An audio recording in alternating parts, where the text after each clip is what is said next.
So Gaza continues, and I've had some compliments the way I'm covering Gaza, but where can it go to? Where can it lead? What more can I say? What more can anybody say? It's barbarity after barbarity, and it's not possible to keep up chronicling it. But I saw one observer commentator say, it's being shown on American TV, and this shows American disapproval for Israel, the fact that they're showing the barbarity of the Israeli actions.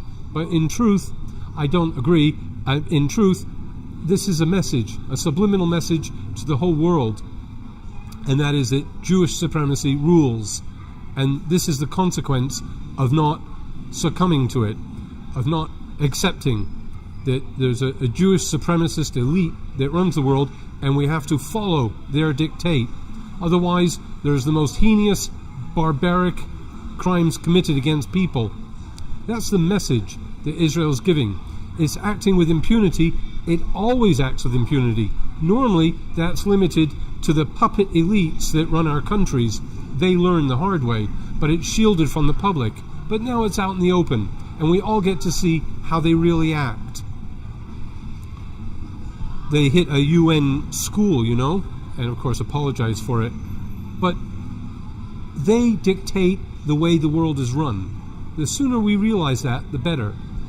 As for those people predicting the end of Zionism, the end of Israel as a consequence of these actions, I don't buy it for a second. Humanity is far too disturbed and dumbed down and not able to cope or combat what Israel is doing.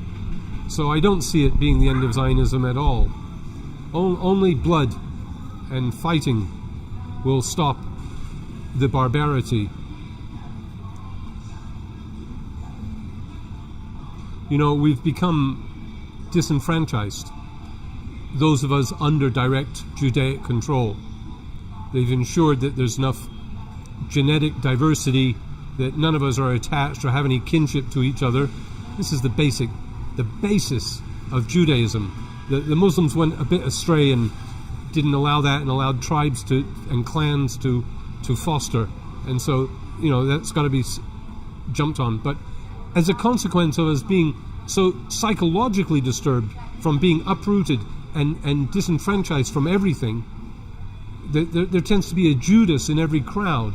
There's always someone ready to betray the others for money, or just out of jealousy, or just because they can't cope with any independence of mind, because our psyche has become so fragmented. This is what Jewish rule dictates.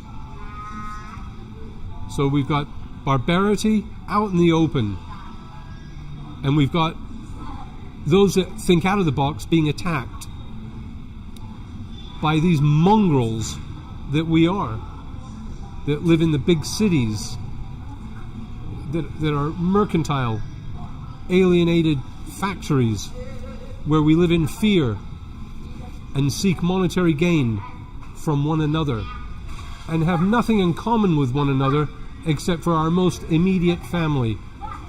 This is not by accident. This is not how the traditional Muslim communities live. They live in the opposite manner. They live in closed communities, and they all know each other over centuries. Judaism has to kill this with the false 9/11 trade towers so that Afghanistan could be destroyed, and Iraq, and anywhere where there's Arabs, basically. And now we're seeing it in Gaza, in front of the whole world. Basically, we're down to herd mentality, the lowest common denominator. The lowest form of mentality is what's running our culture, and is allowed to be pushed forward in celebrity status. And so we have this herd mentality, and we can't cope with any independence of thought, any independence of mind. It must be attacked and brought down. I'm depending on donations. If you can send anything, please do. Send a comment along if you can, but I'll accept either a comment or a donation.